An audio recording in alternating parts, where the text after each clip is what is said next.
Greetings, my name is Mark Pizik. I'm the database coordinator for the Flame project. This video is meant to introduce you to Flame's database and online data analysis tools as resources for economic and social historians of late antiquity and the early medieval period. We decided to do this through a video, in part because many of these tools are highly visual and includes interactive map components that make more sense to cover animated or live rather than through static images.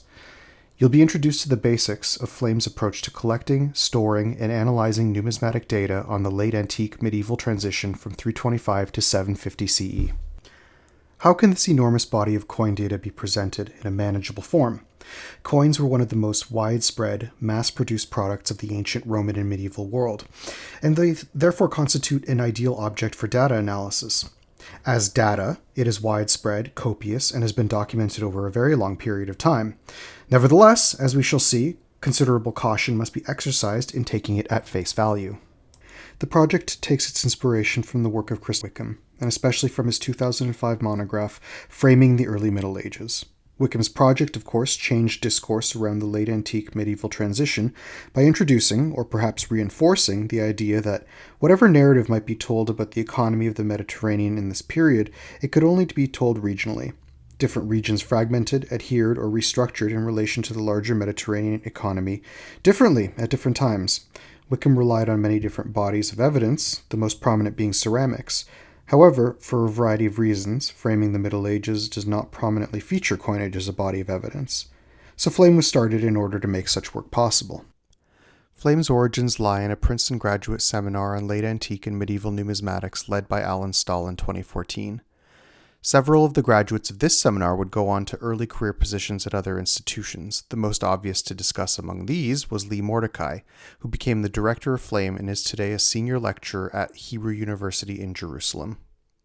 The project's initial aims were to produce a series of tools that would make numismatic data accessible enough to do what Wickham had done with pottery, to further test theories about the shape of the economic transition between the late antique and medieval periods.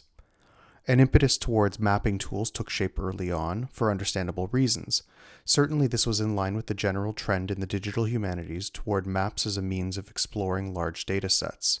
As the project went on, a greater and greater emphasis arose, alongside this, on highlighting and explaining systematic bias in the data, in order to show how it acted as an imperfect proxy for, but not a mirror of, the actual economy of antiquity. Flame's first contribution came in the form of the minting module, which began with the premise that a complete list of mints, as well as some approximation of their production, would be a valuable contribution to the numismatic picture of this period. Flame members worked through regional catalogs of coinages, recording information on different coin issues. This had the dual purpose of establishing which mints were active, when, and also creating a production metric, which was issues per year. The resulting dataset and mapping tool was launched in 2016 and can be accessed on the Flame website. The next step was to begin working on the other side of the equation, which was to track the circulation of coins, drawing on reports of excavations, coin hoards, or stray finds. This was seen as complementary to the minting module. In fact, it has proven to be more challenging and ambitious, and has required considerably more work and has involved a greater methodological challenge. Indeed, it includes analysis of minting, albeit drawn from a totally different base of evidence. Working within chronological limits of 325 to 750, Flame researchers, who now included scholars from many institutions, went about digitizing these new sources. From those sources, two primary types of information emerge, pertaining to two ontological categories: coin finds and coin groups. The basic unit of this research is the coin find, a collection of coins deposited and uncovered together. In documenting coin finds, contributors record information about excavation date, find location, whether it's an excavation, a coin hoard, or a single find, as well as information on publication references. Coin finds are the most basic element marked on the circulation map that you will see later in this video. Each coin find, however, is composed of individual coin groups. There may be one or many of these for each find, depending. A coin group itself may be made up of one or many coins, assuming they share similar characteristics like metal composition, denomination, mint origin, and date of minting. Coin groups form a second category of information in our database. If finds make up the basic points on the map, then groups help to establish connections between finds and mints, since each group ideally has a mint to which it is connected. However, in choosing what to encode, we had to make choices about what we would leave unrecorded. And this included some information that scholars would consider crucial, such as coin imagery, weight, inscription, wear or damage on individual coins, and so forth. This is not because we do not value these attributes, but it is instead a compromise between feasibility, in terms of Flame contributors' time and effort, and a commitment to recording an absolute minimum of information in order to achieve our aims, which are to track coin flows between regions in the late antique and early medieval periods. The focus on both fines and mints emerges from this latter impulse. Our primary body of data has been assembled by Flame contributors and spans fines from Portugal to Britain, from Siberia to southern India. It currently consists of about 1,200 fines from 180 mints, encompassing about 74,000 coins. We refer to this as our core dataset, which constitutes a unique contribution to open numismatic data. We have added to this by incorporating from a number of open and freely available sources. This includes data from Britain's portable antiquities scheme and the online coin hoards of the Roman Empire. It includes private sources of data as well, such as Andre Gondilla's database of Thessalonican coins, and Peter Phillips's database of early Islamic coinage. In each case, we have had to do considerable work to transform this data into a form compatible with our database. One of the major issues that Flame has had to reckon with increasingly is systematic bias within our data. This is so much so that we have devoted considerable time to communicating problem areas to users of the mapping tool. What kinds of problems? Well, one can be seen from a quick look at our coin map. The clusters represent groups of fines, and according to this, by far the most well-represented regions are Britain and Romania. This is not, however, a sign of their economic centrality in antiquity. It is instead a product of legal and political structures in either country, which are very different in either case, but which incentivize the discovery and reporting of coins, preserving important details about archaeological context. In these cases, we have commissioned a series of regional essays to help explain how such bias affects different regions. Other biases are not based in region, but in differences in the coins themselves, which affects preservation, visibility, and ultimately, recording. One example is the difference between bronze and gold coins. The first is a low-value, high-use currency that tended to be used in everyday transactions, and hence they are present in archaeological excavations that tend to unearth slices of everyday life. Gold coins were high value and low use, and tended to be found in hoards, which were buried as stores of considerable value. A major feature of the Flame map interface is its efforts to signal these differences to users. Tracking these fines requires us to digitize a large number of published sources. Without some degree of coordination, there's a danger of duplication and redundancy. There existed a need, therefore, for a common bibliographical solution. Flame settled on Zotero, and in particular on its online shared library function to coordinate this aspect of the project. The shared library is available to the public through the Zotero website, though only Flame contributors are able to edit the contents of the shared library. There, entries are divided according to geographic region. The shared library also helps to keep references formatted in a standard style. And now we'll take a moment to walk you through the Flame circulation module.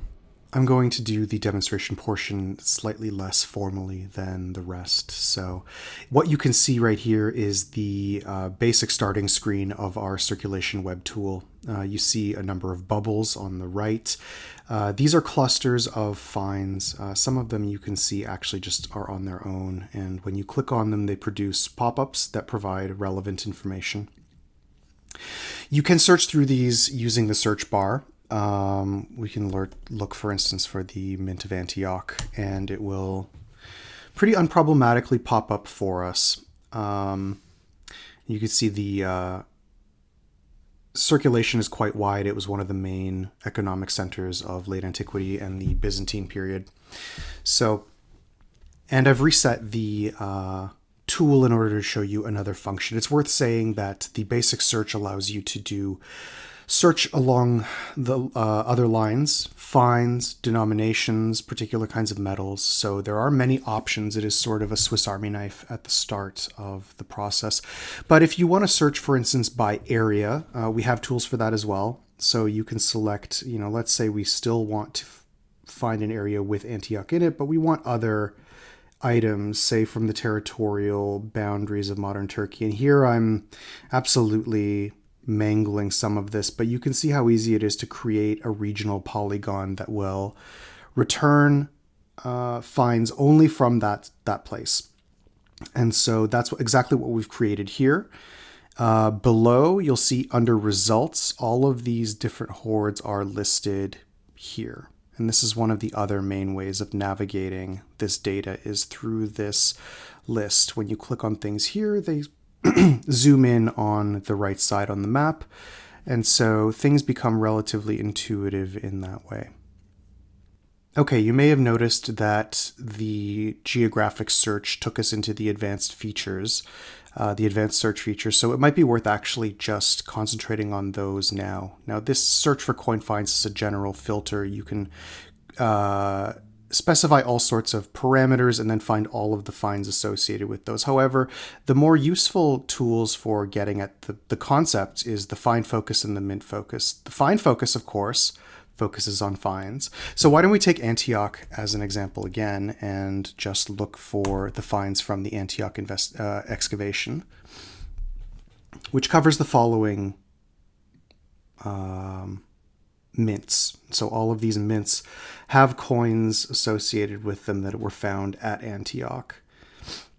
Here too, one can see a list of all of the mints.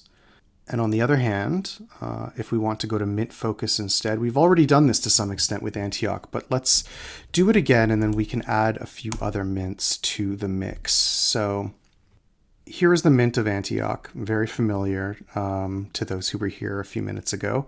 Why don't we add, say, the mint of London? Now, if we add something like Constantinople, it will get quite busy on the screen, so it's maybe worth finding a smaller mint. And here it is. The two mints are both displayed on the map. The lines that connect mint and find spot are color-coded to help users detect this sort of lines of motion. Now, it's of course worth saying that between mint and find spot, there may be hundreds or thousands of individual steps, and so these are not definitive trajectories. However, this is about as good as we can get it from the evidence available to us. And here again, we can see the results. All of the finds are available below. Now, there is an additional function where we can move seamlessly from find to mint. And one of the ways of doing this is by clicking on the to finds button. So why don't we go ahead and just click on this one? And when we do that, we can see that we go to the find itself, which, yes, has connections to Antioch, but also to Constantinople, Thessalonica, and a number of other cities. Before we end, I do want to focus on one or two other tools that we have available, different ways of looking at the information. So in this case, these are under the tools sidebar.